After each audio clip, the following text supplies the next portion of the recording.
Baker, I have worked for winning presidential candidates, losing presidential candidates, and I was on that 2000 recount, and I've never seen a president dig in a way that is so immune from sort of his own echo chamber. Fox News a couple minutes ago pulled away from a Kayleigh McEnany briefing, and my 4 p.m. neighbor, Neil Cavuto, over on Fox said, do we have the clip, control room?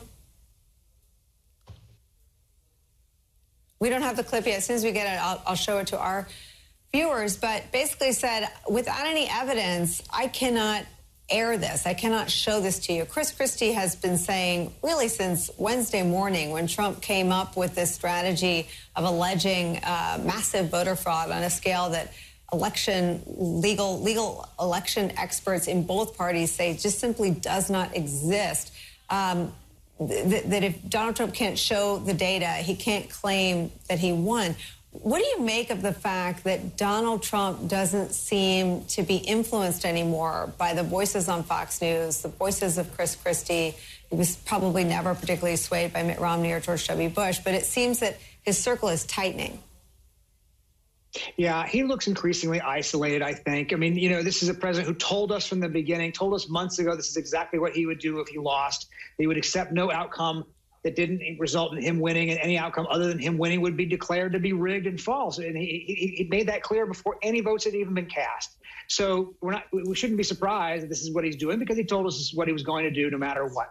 There are no facts that would suggest that the election has been stolen in the way he describes. You couldn't have tens of thousands of fraudulent ballots in multiple states, multiple counties, multiple cities, with many, many untold people supposedly involved in this far-reaching conspiracy that he basically implies is happening there. And so you've left the Republican Party that doesn't really want to go down this hole with them, but at the same time doesn't want to completely cross them either. And their straddle line is, well, you know, the president has every right to pursue any legal remedies he wants, which of course is true. But they're not embracing, most of them anyway, the far-fetched claims. They're just simply not yet congratulating Biden, hoping everybody leaves them alone in the meantime while this gets settled. Are they alleging fraud in the Senate races or the congressional races or the down-ballot races, or is the imaginary fraud, Peter Baker, just fraudulent ballots that left everything else blank and just fraudulently made up some result in the presidential line? Well, it is remarkable that these Democratic conspirators, and you presume they're Democrats, decided not to steal the House or the Senate. I mean, in the House, of course, the Democrats lost 5 seats, I think it is, right? They didn't capture many of the Senate seats they thought they might capture. Somehow, I guess all of that got left on the side for whatever fraud conspiracy there must have been out there. Look, this is actually very damaging. The problem is that it's you know, it's sort of part and parcel of a president who traffics in conspiracy theories. But what we're left is with a certain part of the population that's going to believe that this election wasn't legitimate. That's what the president wants. He wants to be able to say, I didn't lose, I was stolen, I was robbed in some way or another. But a lot of people actually believe him. And I think that has lasting damage to the system that has always relied on faith, the faith that American people have that the elections basically are fair and free, even after 2000, right? That tough recount that you went through with Bush and Gore. Both Bush and Gore came out of that and said, look, we believe in the system. We believe that this outcome, even if we were disappointed, you know, was a free and fair one, basically. And we believe in democracy. And you're not hearing that from the White House. Well, and not just a segment of the population, half the voting public. I mean, millions and millions of people are being conditioned to believe that Joe Biden isn't a legitimate president in the same way that Donald Trump wanted millions and millions of people to believe that President Obama wasn't legitimate. It's incredibly damaging. I want to bring you in on this point, Steve Schmidt, but I also want you to pick up on the progress, I guess, that Donald Trump has made in selling the lies. And he's really only meeting minimal resistance. I mean, Mitch McConnell was on the floor today nodding along with the lies. As I said, Neil Cavuto just pulled away from the lies. But it really is revealing, almost like invisible ink does when you put it under the light, who is still interested in running and wanting to have the Trump voter vote for them, and who cares about the country. And it's stark. And it's a sadly small pot of people who care about the country. This is an authoritarian moment, Nicole. Understand that. What we're watching here is people from the Senate Majority Leader on down that are being unfaithful to the fundamental idea of the country, which is that the American people are sovereign. The American people decide who the leaders of the United States are, and they decide that through an election process. And this election was won by Joe Biden. The former vice president is now the president-elect of the United States. He won a decisive victory. And so what Peter said about faith and belief are what fueled democracies like the United States. And they're assaulting the faith and belief of people in the system. And forevermore, we're going to have, and we knew this before the election, but 35% of the country will never accept the results. They'll follow Donald Trump down this rabbit hole. But everybody who is not speaking out about this, I mean, there are no Senate Republicans who believe this. Every one of them believe this is total nonsense. It's BS. They all think that Trump is crazy, yet his grip on them remains vice-like. And all it took was a threat from Donald Trump Jr.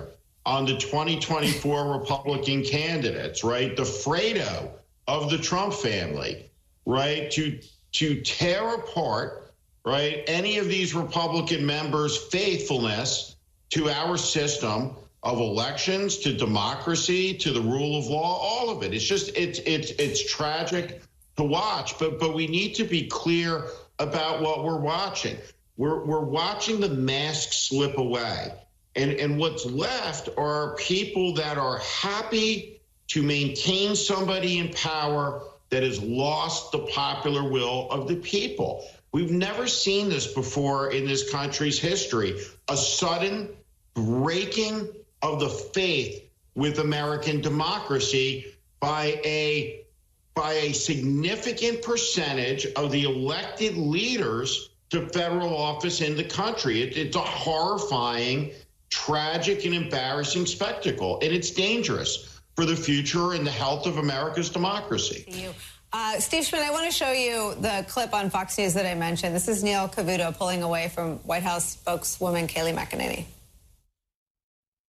You don't oppose an audit of the vote because you want an accurate count. You don't oppose our efforts at sunlight and transparency because you have nothing to hide. You take these positions because you are welcoming fraud and you are welcoming illegal voting. Our position is clear. We want to protect the franchise of the American people. We want an honest, accurate, lawful count. We want maximum sunlight. We want maximum transparency. We want every legal vote to be counted, and we want every illegal vote to be... I just think we have to be very clear. She's charging the other side is welcoming fraud and welcoming illegal voting. Unless she has more details to back that up, I can't in good countenance continue showing you this. I want to make sure that maybe they do have something to back that up, but that's an explosive charge to make. So, Steve, Neil Cavuto, a person with a conscience who understands not just that those are flagrant lies, there have been Trump observers in where all of the counting is ongoing. And a lot of these officials at the state level, Georgia and other places, are Republicans. So she's accusing a whole bunch of people that have absolutely no reason to be in on some massive, non-existent conspiracy of things that they have no incentive to do. But that should be the human reaction of everyone. And it's so remarkable because it happened on Fox News. Do you think that sort of humanity or conscience is contagious over there? Well, look, I'm happy Neil Cavuto did that, but he did not go far enough. Watching Kayleigh McEnany talk about honesty and transparency is an obscenity in this country. She is a serial liar with no credibility, who is part of his regime that has done terrible damage to America. Neil Cavuto knows the answer, right? There is no widespread electoral fraud. It does not exist. And we have enough information right now in this moment in the space-time continuum to understand that. So we ought to stop saying that if there is evidence, there is no evidence, right? This is a fantasy, right? We're watching a conspiracy theory be woven in real time. And every person in this country should be outraged over it. The Capitol Dome was constructed in what might be the greatest act of optimism in the country's history. Lincoln insisted that it be built during the middle of Civil War, so there would be a temple under which the country's democracy could reconsecrate itself. In the shadow of Arlington National Cemetery, the heroes that saved this country at Gettysburg and on Normandy, in the shadow of the Lincoln Memorial, the Washington Monument, the Jefferson Memorial, under that dome, we have members of Congress refusing to acknowledge the legitimacy of an election result, who are complicit in the fabulism coming out of this White House. And we think it's okay for them to play politics for how long? Days, weeks, a month? Where they poison the American polity with this BS? It is the last outrage. But when we look at all the assaults on the rule of law, on decency, on common sense, the actions that led to this pandemic raging out of control, hundreds of thousands of people that will be dead, not be because that otherwise would not be, right? The worst thing they have done is this. This is it. What the greatness of the country is bound up very directly to the peaceful transition of power that follows an American election. And this election, like the elections before it, was a free and fair election conducted across the states, and the American people have rendered their verdict, and they threw Donald Trump out on his ass. And whether he likes it or not, too bad. That's the result. But to see senior leaders elected to federal office in this Congress who took an oath of office to the Constitution of the United States playing games with this is a disgrace for the ages. They want me to go to break, but I can't let you stop here, Steve Schmidt. You're just getting going. Tell me what we do next. Well, we should demand that every one of these elected officials accede to the reality that Donald Trump has been defeated. He's been defeated. We should give no quarter to this fantasy world. It doesn't exist. These people are damaging in a profound way pillars of American democracy that require one side being able to look in the mirror and to say, we lost. We'll get you next time. It goes to the heart of the legitimacy of the system. But we need to stop playing around with this. You know, with all respect to Peter, and I think Peter's entirely right? They'll come around in a couple of weeks, but after how much damage? They already know the result, and we should insist on that they stop it. Nobody gets time to deal with their feelings here. This is the presidency of the United States. We decide. If this was going on in another country, what would we call it? This is autocratic behavior. This is unacceptable in this country. And it is unacceptable for the senior leaders of the Republican Party to be doing what they are doing. Joe Biden has won. Pick up the phone and congratulate the president-elect of the United States and do better in 4 years. Maybe if there's a nominee with a modicum of competence and isn't crazy, they won't have such a decisive defeat next time. Peter Baker, your name was invoked, and now they're really yelling at me to get to break, but I don't want to leave this hanging. I do want to keep going here. Tell me if there is any concern among people that you've covered, like John Bolton or Dan Coates or Gina Haspel, that Donald Trump is creating maybe a national security issue or a domestic security issue by conditioning 70 million Americans to not accept the legitimacy of Joe Biden at a time when his own FBI director, Christopher Wray, has testified that radicalized white supremacy and radicalized domestic terrorism here in America is the greatest threat to the homeland. Yeah, you've seen John Bolton. In fact, I think he wrote an op-ed just the other day saying that this election basically was over and that it was important that the president not be, for all things Steve just said, that the president not be allowed to delegitimize it through sort of false conspiracy theories that he's throwing out there. And I think that there is obviously concern among a lot of institutionalists in both parties, even if they're not saying it out loud. And that may be bad that they're not all saying it out loud. But there's no question about that. This has been the threat we've seen since summer when the president first tried to suggest that they should delay the election.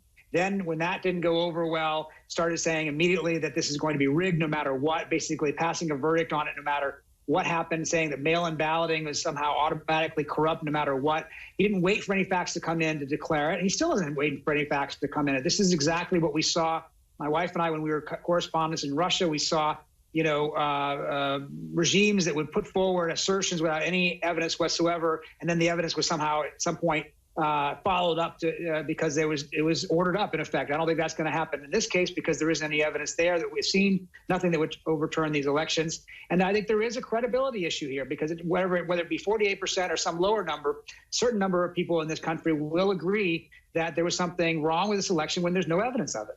Well, now, Peter Baker, you've blown my mind.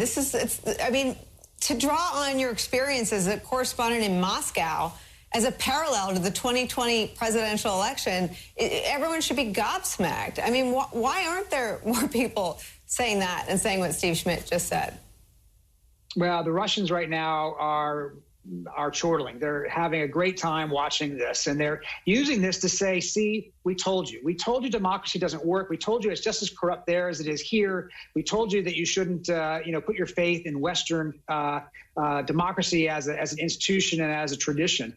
And they're using it both to, undermine any opposition to Vladimir Putin in Russia by saying, see, there is no alternative. And they're using it to destabilize us at home and with our allies around the world. And I think that there is a consequence to this uncertainty and the idea that a president of the United States would call into question the very institutions of the democracy that he presides over.